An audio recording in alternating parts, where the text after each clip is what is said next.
Hi friends, இந்த வீடியோவில் நாம் இதை பற்றி பார்க்க போகிறோம்னா கார்த்திகை தீபம் சீரியல் ரிவ்யூ பற்றி தான் இந்த வீடியோவில் பார்க்க போகிறோம். சரி வாங்க வீடியோக்குள்ளே போகலாம்.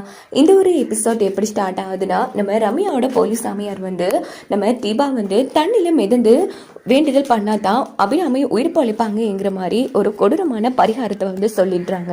இதுக்கிட்டு தீபாவை செஞ்சு முடிச்சிடுறேன்னு சொன்னதும் ரம்யா தடுக்கிற மாதிரி நடிக்கிறாங்க. இருந்தாலும் தீபா ரம்யாவை சமாளிச்சுட்டு இந்த விஷயம் யாருக்கும் தெரியக்கூட அப்படின்னு சொல்லிட்டு ரம்யாவை அந்த ஊர்ல இருக்கிற கோவிலுக்கு அழைச்சிட்டு போறாங்க. அப்போ ரம்யா எவ்வளவோ தடுத்து நிறுத்துறாங்க. தீபா கேட்குற மாதிரி இல்லை, இந்த விஷயம் யாருக்கு தெரிய வேணாமோ, நீ இங்கிருந்து கிளம்பிடு அப்படின்னு சொல்லிட்டு நேரா குளத்துல இறங்குறாங்க. அப்போ நம்ம ரம்யா மறைஞ்சு நின்று பார்த்துட்டு இருக்காங்க. பார்த்தா தீபா ரொம்ப கஷ்டப்படுறாங்க. இப்படியே கொஞ்ச நேரம் கடந்து போகுது. உன் கதை முடிச்சதுக்கு அப்புறமா தான் நான் இங்கிருந்து போவேங்கிற மாதிரி ரம்யா மோசமா யோசிக்கிறாங்க.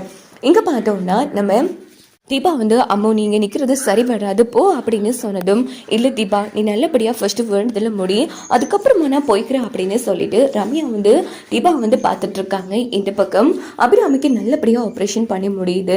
ஸோ டாக்டரும் வெளியில் நீங்கள் பயப்படுற மாதிரி இனி உங்கள் அம்மாவுக்கு எந்த பிரச்சனையும் இல்லை, அந்த கடவுள் புண்ணியத்தில் உங்கள் அம்மா உயிர் தப்பிட்டாங்க அப்படின்னதோ கார்த்தி மீனாட்சி எல்லாரும் சாமியாக அந்த இடத்துல ஹாப்பியாக ஆகிறாங்க. டாக்டர் ரொம்ப நன்றி டாக்டர். இல்லை நீங்கள் நன்றி சொல்ல வேண்டியது எங்களுக்கு கிடையாது, அந்த கடவுளுக்கு தான். எங்களுக்கு கொஞ்சம் கூட நம்பிக்கை இல்லை உங்க அம்மா இந்த அளவுக்கு வருவாங்கன்னு. ஆனா அந்த கடவுள் தான் உங்க அம்மா காப்பாத்திருக்காங்க அப்படின்னுட்டு டாக்டர் அங்க இருந்து போனதும் எல்லாரும் போய் அபிராமியை பார்க்குறாங்க. அபிராமி மயக்க நிலைமையில இருக்காங்க. இங்கே பாருங்க, அவங்க மயக்கம் தெளிகிறதுக்கு கொஞ்சம் நேரம் ஆகும். ஸோ அது வரைக்கும் யாரும் அவங்கள டிஸ்டர்ப் பண்ணாமல் வெளியில் இருங்க அப்படின்னு நான் சொன்னதும் எல்லாருமே வெளியில் இருக்காங்க. இன்னொரு பக்கம் நம்ம அருணாச்சலம் இதுக்காக ரொம்ப பாடுபட்டவன் நம்ம தீபா தான். மீனாட்சி காலையிலேருந்து தீபாவை காணும். ஆமாம் தீபாவுக்கு இந்த விஷயத்த சொன்னியாமா அப்படின்னு கேட்டதும், ஐயோ அதே சந்தோஷத்தில் நான் தீபாவை மறந்துட்டேன் மாமா, இப்போவே ஃபோன் போட்டு சொல்கிறேன் அப்படின்னுட்டு மீனாட்சி தீபாவுக்கு ஃபோன் அடிக்கிறாங்க. இதை ரம்யா கவனிச்சிடுறாங்க. உடனே தீபாவோட போனை ஆஃப் பண்ணிடுறாங்க. என்னாச்சுமா மீனாட்சி, ரொம்ப நேரமா ஃபோன் போட்டு ரிங் போயிட்டு இடையில ஆஃப் ஆயிடுச்சு மாமா, என்னாச்சும் தெரியல, எனக்கு ரொம்ப பயமா இருக்கு அப்படின்னு சொன்னதும் நம்ம அருணாச்சல எல்லாரும் அதிர்ச்சி ஆறாங்க. என்னமா இது, சாயங்காலம் தீபா இன்னும் காலையிலேருந்து தீபா இன்னும் வரல, அதுவும் நைட் ஆயிடுச்சு, இவ்வளோ சாதாரணமாக சொல்லிட்டு இருக்க, என்னம்மா இது, உங்ககிட்ட கூடவா அவன் எங்கே போறேன்னு சொல்லலை? இல்லை மாமா நான் எவ்வளவோ கட்டாயப்படுத்தி கேட்டேன், ஆனால் தீபா ஒன்றுமே சொல்லலை அப்படின்னதும் இந்த பக்கம் நம்ம கார்த்தி, அண்ணி தீபா தனியவா போகிறாங்க. ஆமாம் கார்த்தி, நான் எவ்வளவோ கேட்டேன், ஆனால் அப்போ கூட எதுவுமே சொல்ல இல்லை.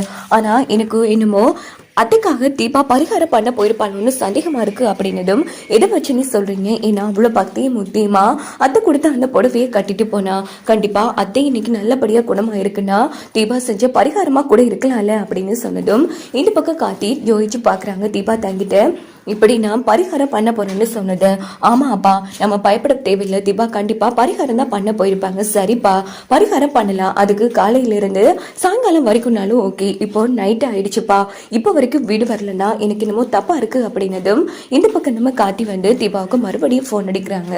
ஃபோன் சுவிட்ச் ஆஃப் பண்ண வருது. ஸோ இந்த பக்கம் நம்ம மீனாட்சி காட்டி எனக்கு ரொம்ப பயமா இருக்கு அப்படின்னு சொன்னதும், பயப்படாதீங்க, நீ பக்கத்துல எங்கேயாச்சும் கோவிலே இருப்பாங்க, நான் போய் பார்த்துட்டு வரேன் அப்படின்னு சொல்லி ஒவ்வொரு கோவிலா காட்டி தேடிட்டே இருக்காங்க. ஆனா தீபா எங்கேயுமே இல்லை. இன்னொரு பக்கம் என்ன நடக்குதுன்னா, ஒருவேளை அவங்க ஃப்ரெண்ட் கிட்ட சொல்லலாம் அப்படின்னு சொல்லிட்டு நேராக ரம்யாவுக்கு ஃபோன் அடிக்கிறாங்க.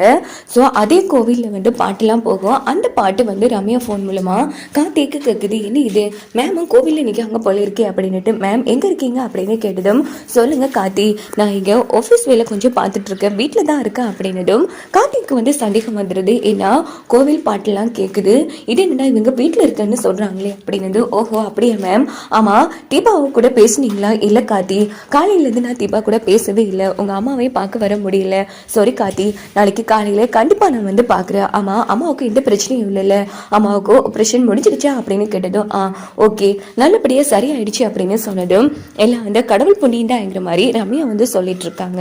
ஓகே மேம் நான் வைக்கிறேன் அப்படின்னு சொல்லிட்டு கார்த்திக்கு குழப்பமாவே இருக்கு, என்ன இவங்க வீட்டுல இருக்குன்னு சொல்றாங்க, ஆனா பாட்டு கோவில்ல போற மாதிரி இருக்கு அப்படின்னு கார்த்திக்கு சந்தேகம் வர ஆரம்பிக்குது. இங்க பார்த்தோம்னா இப்படியே வேண்டுதல் பண்ணிட்டு இருக்கும் போது தீபாவால ஒரு கட்டத்துல முடியவே இல்லை. தண்ணியில மூழ்க ஆரம்பிக்கிறாங்க. உடனே அம்மு காப்பாத்து அம்மு அப்படின்னு சொல்லி அழ ஆரம்பிக்கிறாங்க. செத்து போடி அப்படின்னுட்டு ரம்யா தீபாவை கவனிக்காமலே போறாங்க. இதை தீபாவும் கவனிச்சிடுறாங்க. உடனே தண்ணிலேயே மூழ்கிடுறாங்க தீபா.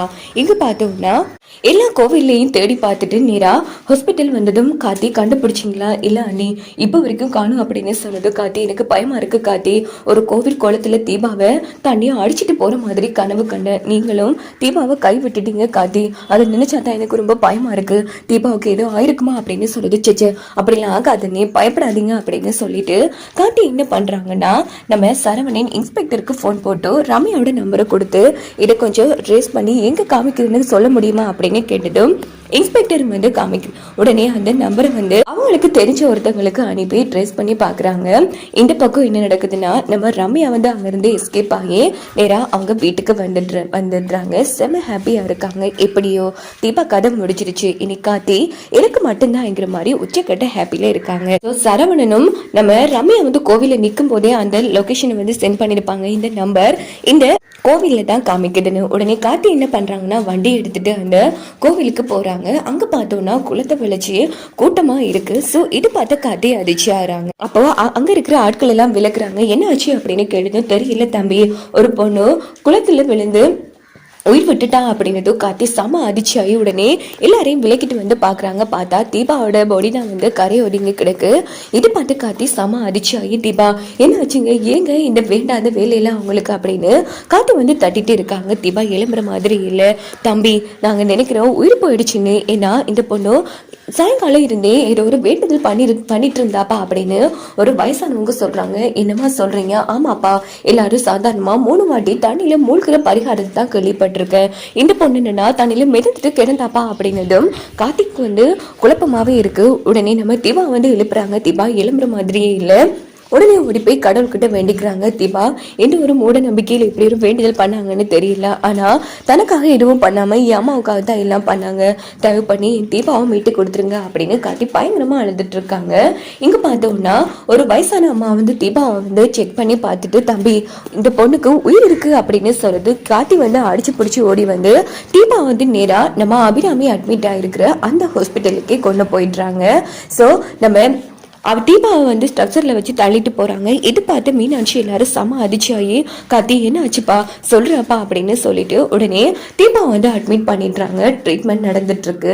காத்தி வந்து நடந்த விஷயத்த சொல்றது, என்னப்பா காத்தி சொல்ற, செங்கல்பட்டு வரைக்கும் தீபா தனியவா போயிருக்கா, எனக்கு என்னமோ சந்தேகமா இருக்குப்பா. கண்டிப்பா தீபா வந்து அங்கெல்லாம் தனியா போகக்கூடிய ஆளிலா, அது என்ன பரிகாரம்ப்பா, மெடுங்கிற பரிகாரம் இல்லப்பா, யாரோ இது திட்டமிட்டு தான் தீபா அங்க போக வச்சிருக்கணும் அப்படின்னதும் காத்தி வந்து ரம்யா மேலேயே வந்து சந்தேகப்பட ஆரம்பிக்கிறாங்க. இங்க பார்த்தோம்னா ரம்யா வந்து செம ஹாப்பியா டான்ஸ் பண்ணிட்டு இருக்காங்க. நைட்டோட நைட்டா காத்தி ரம்யா வீட்டுக்கு வந்துடுறாங்க. மேம் அப்படின்னு கத்தினதும் ஆகா காத்தி வந்துட்டா, அப்படின்னா அந்த தீபா கதை முடிஞ்சிருச்சு அப்படின்னு சொல்லிட்டு வாங்க காத்தி இந்த நைட்ல வந்திருக்கீங்க, எதுக்காக வந்திருக்கீங்க அப்படின்னு கேட்டதும் ரம்யா கண்ணத்துலேயே வந்து பொழிச்சுன்னா அடிக்கிறாங்க.